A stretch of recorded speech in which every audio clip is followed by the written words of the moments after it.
The amber lights of Kepler Station's cantina flickered against worn metal walls, casting dancing shadows that seemed to move with lives of their own. Smoke from a dozen different worlds drifted through the air, carrying scents both familiar and alien.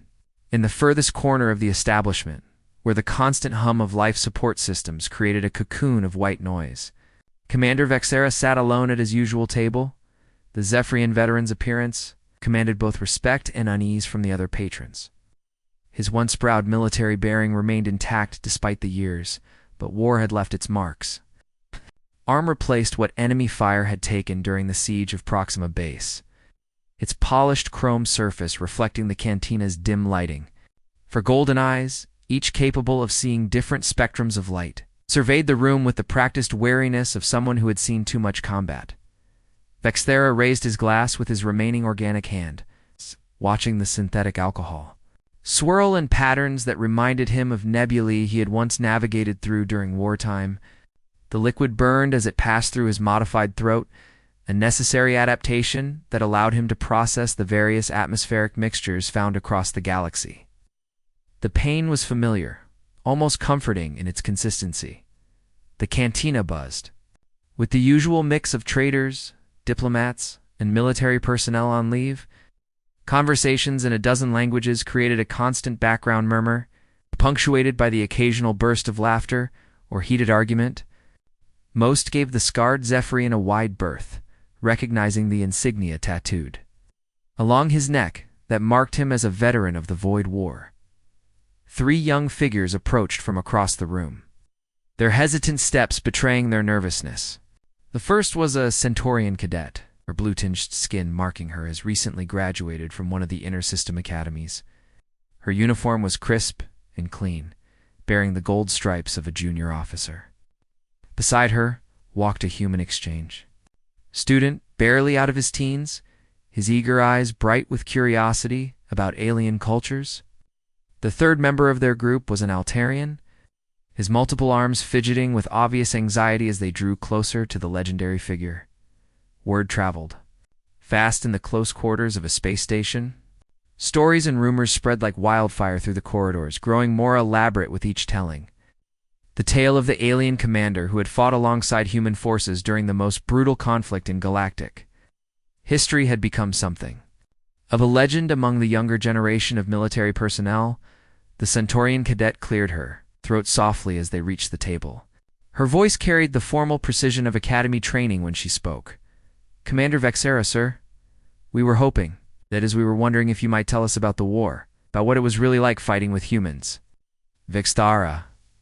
4 eyes focused on each of them in turn, studying their faces with an intensity that made the young officers shift uncomfortably. Decades had passed since the final battle at the Maelstrom Nebula, since the signing of the peace accords that had reshaped the political landscape of 3 star systems. Yet the memories remained as vivid as if they had happened yesterday, each detail preserved in perfect clarity, by a mind that had been forced to witness things no being should ever see. The veteran gestured toward the empty chairs surrounding his table with a movement that somehow managed to be both invitation and command. His cybernetic fingers clicked softly against the metal surface as he considered his words carefully. The translator device embedded in his throat converted his native clicking and chittering sounds into standard galactic, though it could never fully capture the emotional undertones of his speech. "Sit down, all of you," he said, his voice carrying the weight of authority earned through blood and sacrifice. But before I begin, you need to understand something important. What I am about to tell you is not the sanitized version they teach in your academies. This is not about glory or heroism as your textbooks define such things. This is about something far more complex and terrible. The 3 cadets settled into their chairs, leaning forward with the eager attention of students about to receive a lesson they would never forget. The human exchange student pulled out a small recording device, then thought better of it and put it away when he saw Vexera. Expression. The cantina's background noise seemed to fade into insignificance as the veteran leaned forward, his voice dropping to barely above a whisper. Other patrons continued their conversations, but somehow the space around their table felt isolated from the rest of the establishment, as if the weight of the coming story had created its own zone of quiet intensity. Humans are unlike any species I have encountered in 40 years of military service, Vexera began, his golden eyes reflecting memories that still brought him both admiration and nightmares. When we first made contact with Earth's forces, our analysts studied their combat doctrine, their equipment, their tactical manuals. Everything suggested they were just another bipedal species with above-average technology and standard military. Thinking, he paused to take another drink, the synthetic alcohol helping to loosen the tight knot of emotion that always formed when he spoke of these events. The cybernetic arm whirred softly as servo motors adjusted its position, a constant. A reminder of the price he had paid for underestimating human capabilities. We were catastrophically wrong in our assessment. Humans do not fight like any rational species, do not calculate acceptable losses, or preserve their forces according to established military doctrine. They do not retreat when faced with impossible odds or surrender when logic dictates that further resistance is futile. The Altarian cadet's multiple eyes blinked in confusion. But sir, surely they must follow some form of strategic thinking. No species could survive without basic tactical sense. Vexithera's expression grew distant, as if he were seeing events that had occurred decades ago with perfect clarity. Fight like the entire universe depends on their next heartbeat, as if the fate of every living being in the galaxy rests on their shoulders alone. And the most terrifying part is that they seem to thrive under that kind of pressure. The three young officers exchanged glances, not quite sure what to make of this assessment. Their training had taught them to view warfare as a calculated exercise, a matter of logistics and strategy, where emotions were. Dangerous liabilities that clouded judgment and led to costly mistakes. Vexera noticed their confusion and allowed himself a bitter smile. You will understand soon enough. The first story I want to tell you took place during humanity's initial major engagement in our conflict. It was there that I learned humans redefined the very concept of warfare itself. It was 47 years ago, Vexera began, his mechanical fingers creating small circular patterns on the worn metal surface of the table. The scratches and dents in the material told their own stories of countless conversations and spilled drinks from travelers across the galaxy. Zarian 9, a small mining colony located far out on the rim territories, where the laws of civilized space barely reached. The three young cadets shifted in their seats, drawing their chairs closer to catch every word. The cantina around them continued its normal evening rhythm, but their attention focused entirely on the scarred veteran before them. His four golden eyes had taken on a distant quality, as if he was no longer seeing the amber-lit room, but instead viewing scenes from decades past. The planet held nothing of real military value, Vexera continued, his voice taking on the measured tone of someone reciting facts learned through bitter experience. Rocky terrain, a few processing facilities for extracting rare minerals, and exactly 20,000 civilian inhabitants. Most were miners and their families, people who had traveled to the edge of known space seeking better wages and simpler lives. The Centaurian cadet leaned forward, her blue skin reflecting the soft lighting as she asked, "What made it a target then, sir?" "If there was no strategic importance?" Vexera's cybernetic arm whirred softly as he reached for his glass. "Sometimes. In war, locations become important not because of what they contain, but because of where they sit." Zarian 9 controlled access to 3 major shipping lanes. Control the planet, and you could strangle trade routes that fed dozens of worlds.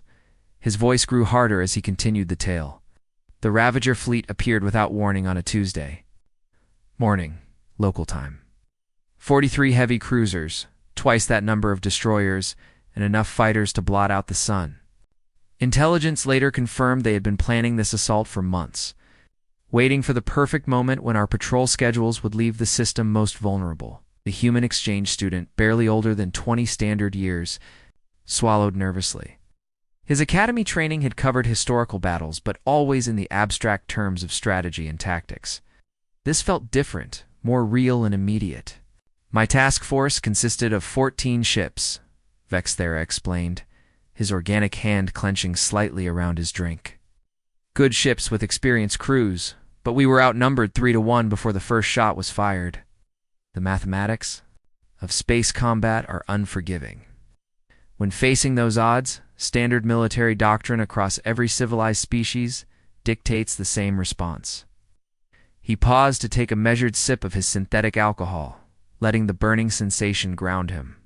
In the present moment, retreat, preserve your forces. Live to fight another day when the odds are more favorable. It is logical, practical, and has saved countless military careers throughout galactic history. The Altarian cadet, his multiple arms fidgeting with nervous energy, asked, "But you stay to fight, sir?" "I was preparing to give the withdrawal order," Vextera admitted without shame. "My responsibility was to my crews, to the larger war effort, to strategic thinking that looked beyond a single engagement. 20,000 civilians against the lives of 30,000 military personnel under my command. The choice seemed obvious." His cybernetic fingers began tracing more complex patterns on the table's surface.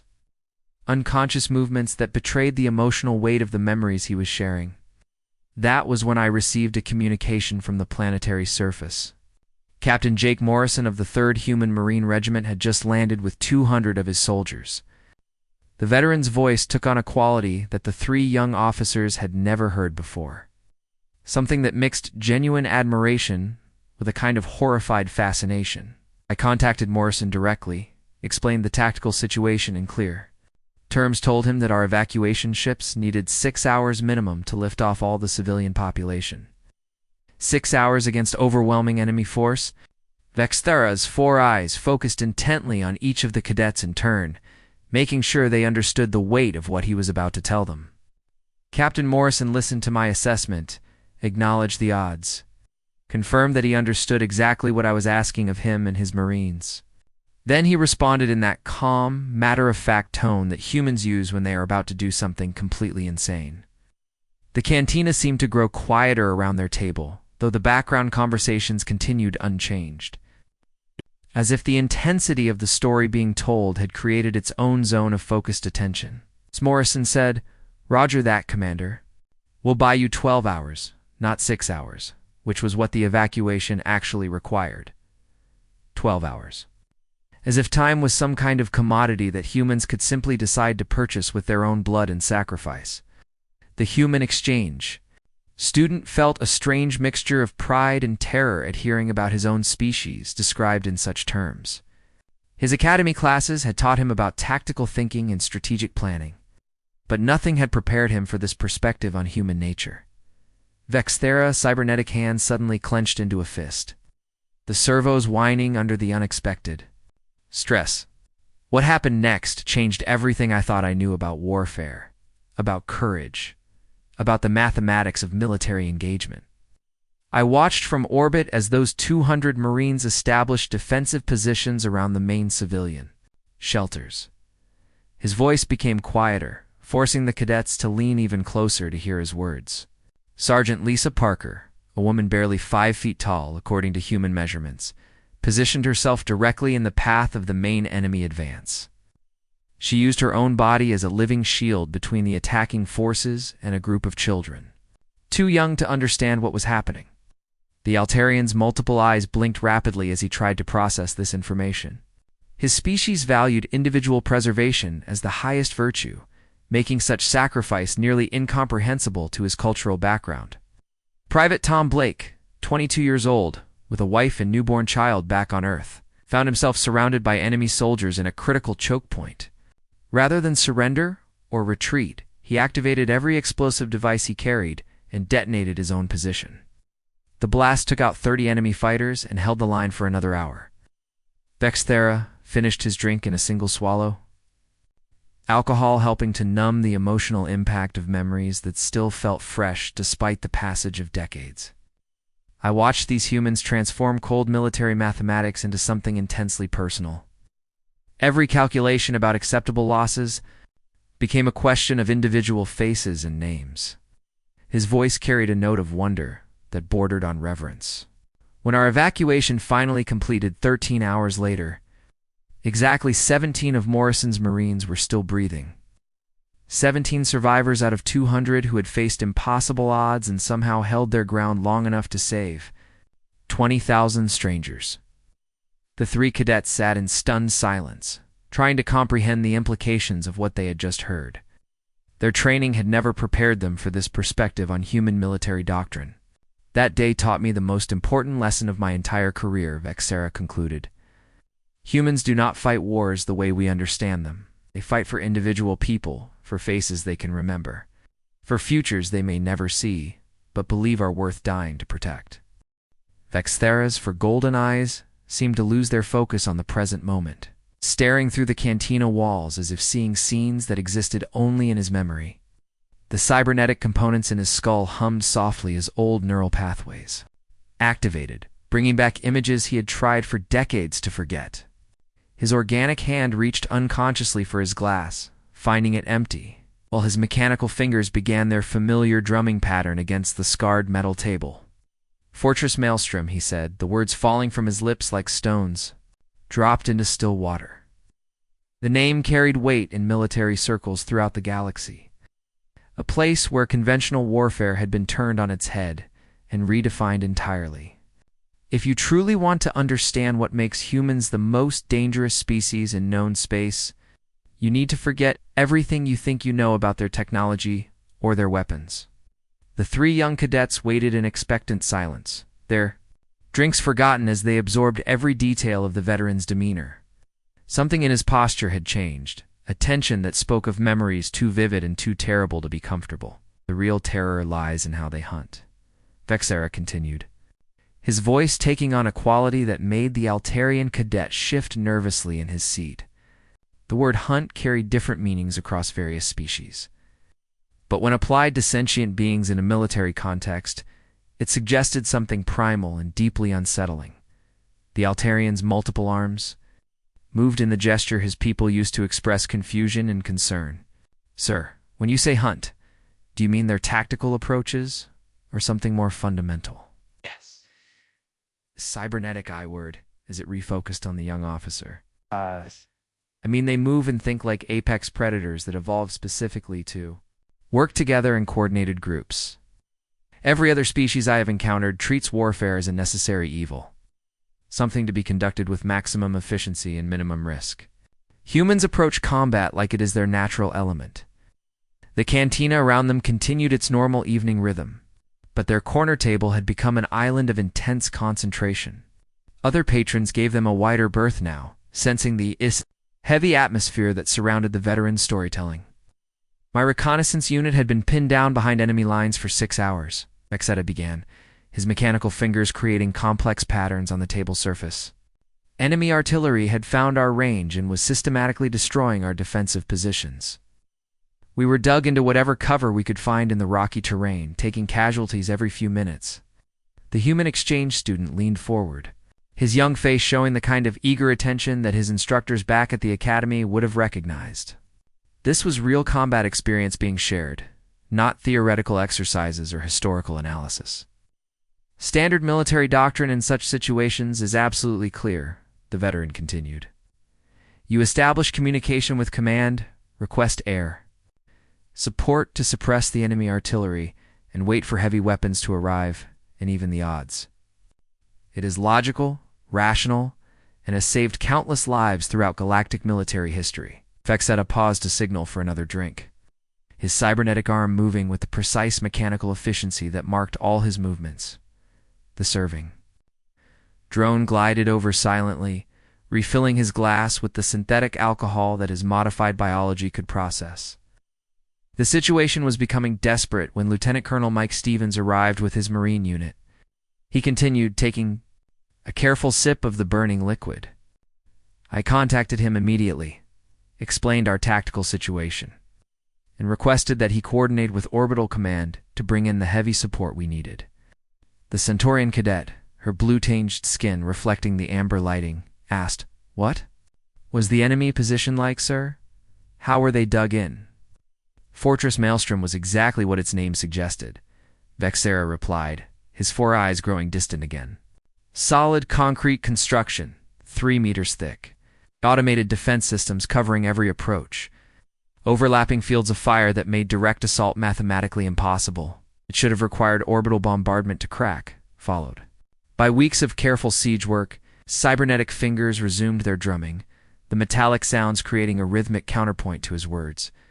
When I explained the situation to Stevens, giving him detailed intelligence about enemy numbers and defensive capabilities, he listened carefully to every word.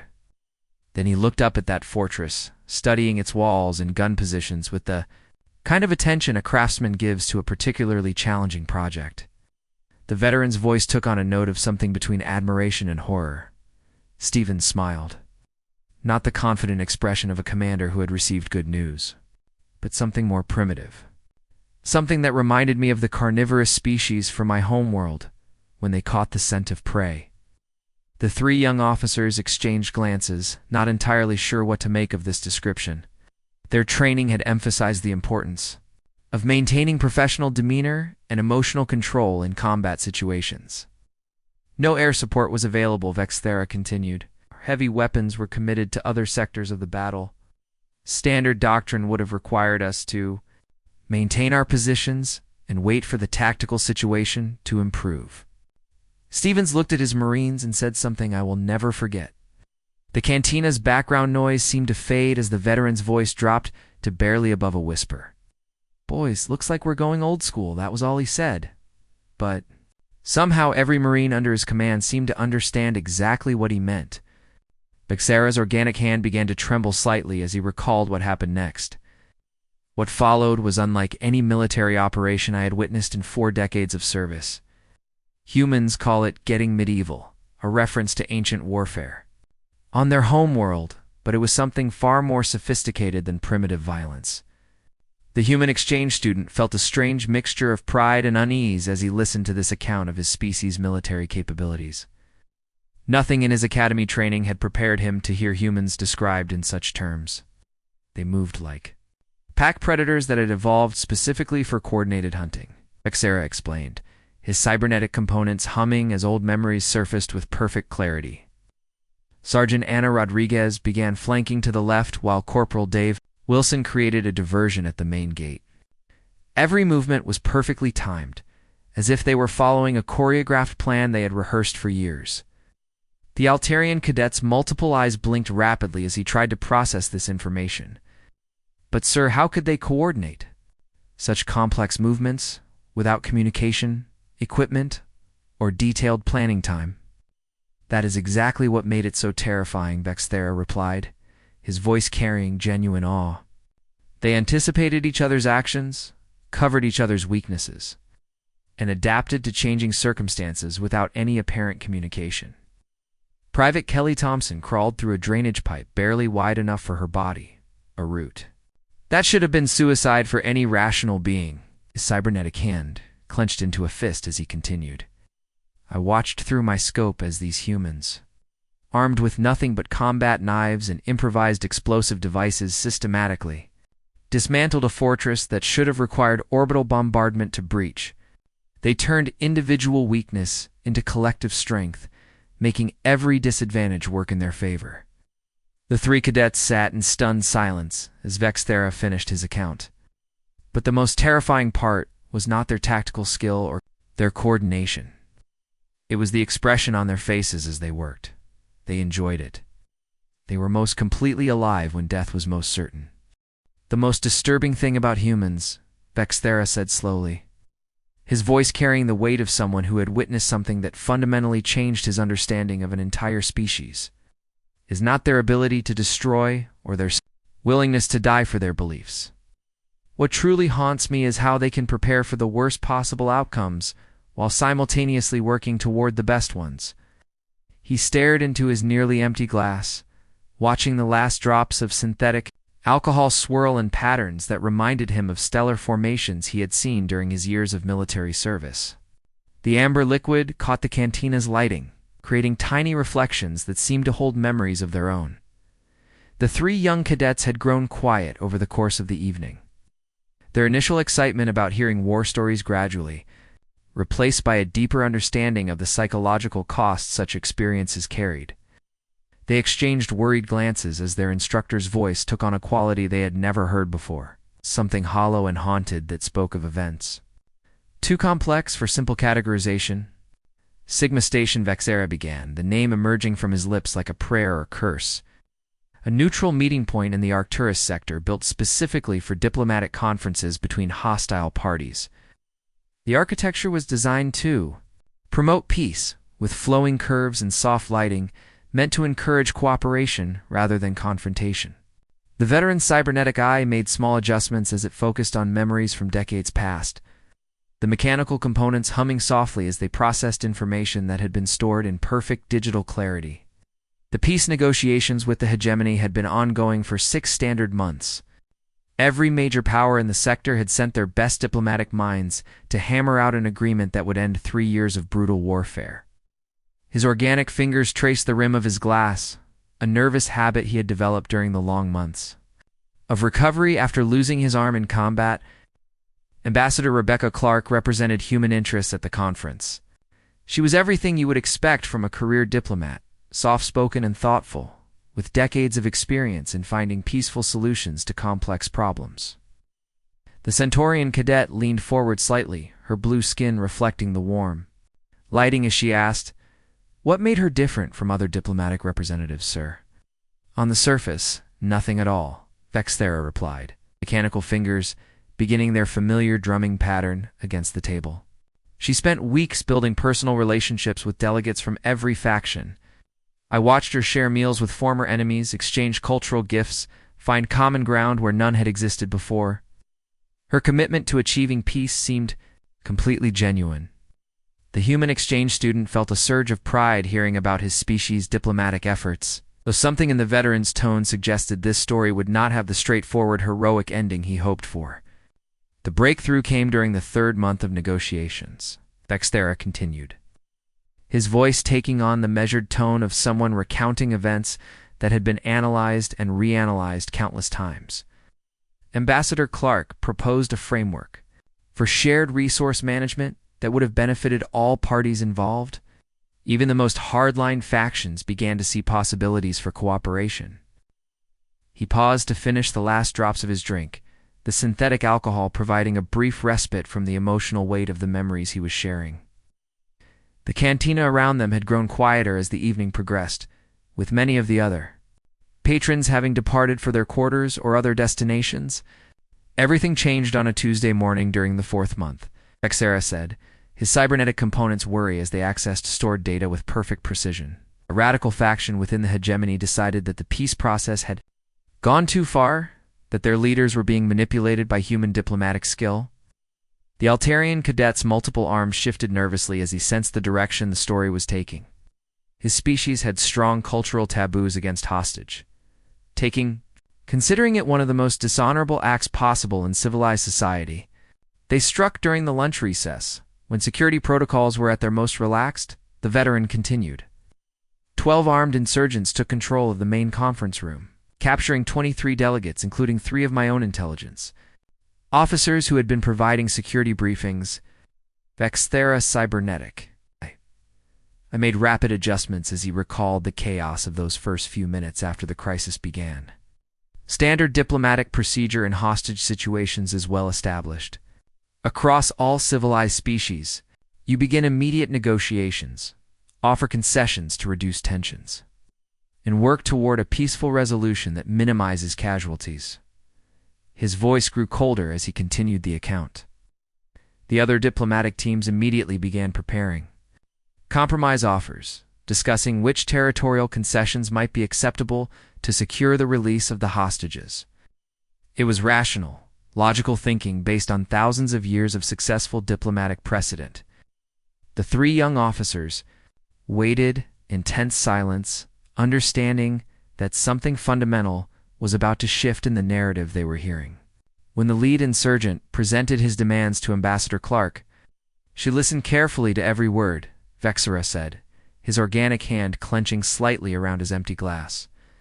He wanted complete withdrawal of human forces from 3-star systems, reparations for war damages, and formal recognition of hegemony territorial claims that had been disputed for decades. The veteran's 4 eyes focused intently on each of the cadets as he continued. Ambassador Clark smiled politely, the same warm expression she had used throughout months of patient negotiation. Then she said, in the most pleasant tone imaginable. "We appreciate your position and understand your concerns, but I'm afraid humans simply don't negotiate with terrorists." The human exchange student felt a chill run down his spine at hearing those words, recognizing something in them that went beyond simple diplomatic rejection. The insurgent leader laughed. Vexera continued, his cybernetic fingers drumming faster against the table surface. He thought she was bluffing, trying to gain tactical advantage through empty threats. He had studied human diplomatic behavior extensively and believed he understood their commitment to peaceful resolution. The veteran's voice dropped to barely above a whisper, forcing the three cadets to lean closer to catch his words. What none of us knew at the time was that Ryan Parker and his special operations team had been in position around Sigma Station for over 6 hours. Every possible scenario had been planned for, every contingency mapped out in precise detail. Vexera's cybernetic components hummed as he accessed memories that still seemed impossible even decades later, while Ambassador Clark had been building trust and working toward peace. Her military counterparts had been simultaneously preparing for the complete breakdown of negotiations. They had studied the station's layout, identified potential threat vectors, and positioned assets to respond to situations that everyone hoped would never occur. The rescue operation that followed lasted exactly 4 minutes and 30 seconds, according to station chronometers that recorded every detail of the event. Every hostage was recovered alive and unharmed. Every insurgent was eliminated with surgical precision that redefined what the assembled delegates thought possible. In terms of military capability, Ambassador Clark returned to the negotiating table 20 minutes later, Vexera concluded, his voice carrying a mixture of profound respect and genuine fear. She expressed her regrets for the unfortunate interruption and asked if anyone needed medical attention before they resumed discussions about the proposed resource-sharing framework. The three cadets sat in stunned silence as the full implications of what they had heard began to sink in. This was not simply about military capability or tactical skill, but about a fundamental approach to existence that none of their species could fully comprehend. "That day taught me the most important lesson about human nature," Vexera said quietly. "They are always prepared for war, especially when they are working hardest for peace." The cantina had transformed around them as the evening progressed, the bustling atmosphere of earlier hours giving way to a quieter, more intimate setting. Most of the other patrons had departed for their quarters or moved on to other establishments, leaving behind empty tables and the lingering sense of a dozen different worlds. The serving drones moved silently through the space, cleaning glasses and wiping down surfaces with mechanical efficiency.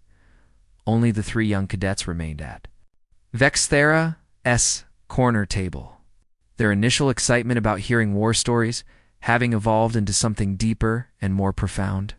They had expected tales of heroic battles and tactical brilliance, but instead found themselves confronting fundamental questions about the nature of courage, sacrifice, and what it truly meant to fight for something greater than oneself. Vexera sat in contemplative silence for long moments, his 4 golden eyes reflecting the amber lighting as he processed thoughts and emotions that had been building throughout the evening. His cybernetic arm rested motionless on the table while his organic hand unconsciously traced the network of old scars that covered his remaining flesh. Each mark a reminder of battles fought alongside the species that had redefined his understanding.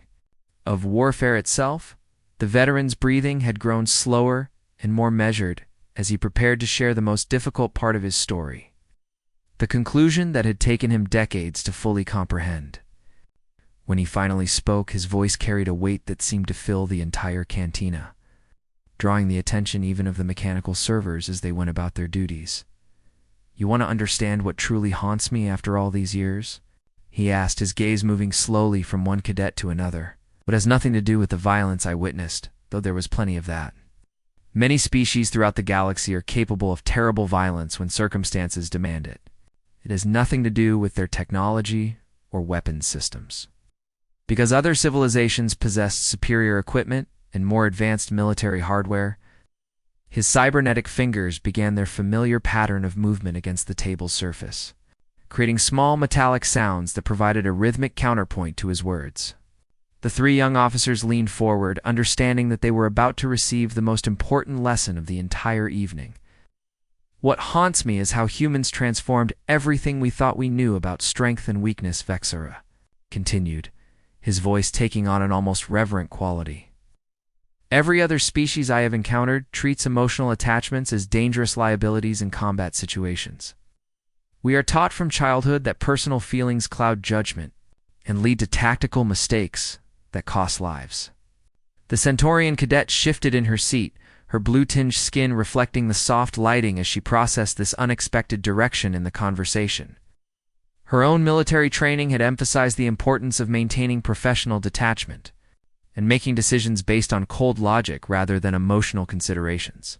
"Humans do exactly the opposite," the veteran explained, his organic hand continuing to trace the scars that mapped his own journey through decades of conflict. "They find strength in what we consider weakness. They draw power from their emotional bonds instead of despite them. Every human I fought alongside seemed to become more capable, more determined, more effective, as their personal connections deepened." Vexera paused to signal for another drink. Though his movements had grown slower and more deliberate as the evening progressed, the serving drone glided over silently, refilling his glass with the synthetic alcohol that helped him process the emotional weight of these memories. When Captain Morrison held that defensive line at Zarian 9 for 13 hours against impossible odds, he was not following standard military doctrine or tactical guidelines. The veteran continued, taking a careful sip of the burning liquid. He was protecting 20,000 people he had never met, would never know personally, might never see again if they survived. But somehow, they mattered to him as much as his own family. The human exchange student felt tears beginning to form in his eyes as he listened to this account of his species' actions during wartime. Nothing in his academic preparation had prepared him to hear humans described in such terms as beings who could transform abstract concepts of duty into deeply personal motivations. When Lieutenant Colonel Stevens led that impossible assault on Fortress Maelstrom, his Marines did not follow him because of military rank or chain of command, Vexera explained, his cybernetic components humming softly as they accessed stored memories with perfect clarity. They followed him because they trusted each other completely, because they had formed bonds that transcended mere professional relationships. The Altarian cadet's multiple arms moved in the gesture his people used to express profound confusion. "But sir, how can emotional attachments make soldiers more effective rather than less? Does that not contradict everything we understand about military psychology?" Vexera's four eyes focused on the young officer with something approaching. Compassion. That is exactly what makes humans so unique, so dangerous, and ultimately so necessary in our galaxy. They have learned to weaponize hope itself, to turn love into a force more powerful than any conventional armament. His voice grew softer as he continued, almost as if he were sharing a sacred truth that few beings were privileged to understand. When Ambassador Clark sat at those negotiating tables on Sigma Station, working tirelessly for months to achieve a peaceful resolution, while her military colleagues prepared for every possible failure scenario, she was not engaging in deception or political maneuvering. The veteran raised his glass in a gesture that seemed directed toward absent friends rather than present company. She was demonstrating the most sophisticated form of warfare ever developed. She was fighting for hope, backed by absolute determination, for the possibility of a better future supported by complete readiness to defend it, through any means necessary. The three cadets sat in awed silence as they began to grasp the implications of what they were hearing. This was not simply about military tactics or strategic thinking, but about a fundamental approach to existence that challenged everything they had been taught about rational behavior. Humans did not win the Void War through superior firepower or more advanced technology, Vexera concluded, his cybernetic arm moving with mechanical precision as he set down his glass. What? They won because they redefined what victory actually meant. They made warfare personal, transformed abstract strategic objectives into deeply held moral imperatives. His voice carried a mixture of wonder and reverence as he continued. They fought for something greater than mere survival, greater than territorial control or resource acquisition. They fought for the radical idea that every individual life has inherent value, that no sentient being should be abandoned or sacrificed for purely tactical considerations. The old warrior stood slowly from his chair, his movements careful but retaining the dignity that had carried him through decades of military service. His cybernetic components whirred softly as they compensated for the effects of age and injury, supporting his weight as he prepared to take his leave. The galaxy is safer today because humans taught all of us that true strength is not about what you can destroy or conquer, Vexthera said, his 4 eyes reflecting the amber light as he looked at each cadet one final time. True strength is about what you are willing to die to protect, what you consider worth preserving even at the cost of your own existence. As he walked slowly toward the cantina's exit, his footsteps creating small echoes in the nearly empty space, Vexthera paused at the threshold and looked back at the 3 young officers who would carry these stories forward to the next generation. Sleep. "Well, tonight, younglings," he said quietly, his words carrying across the silent room like a benediction. "Humans are watching over the darkness, standing guard against nightmares you will never need to face because they have chosen to face them. For you,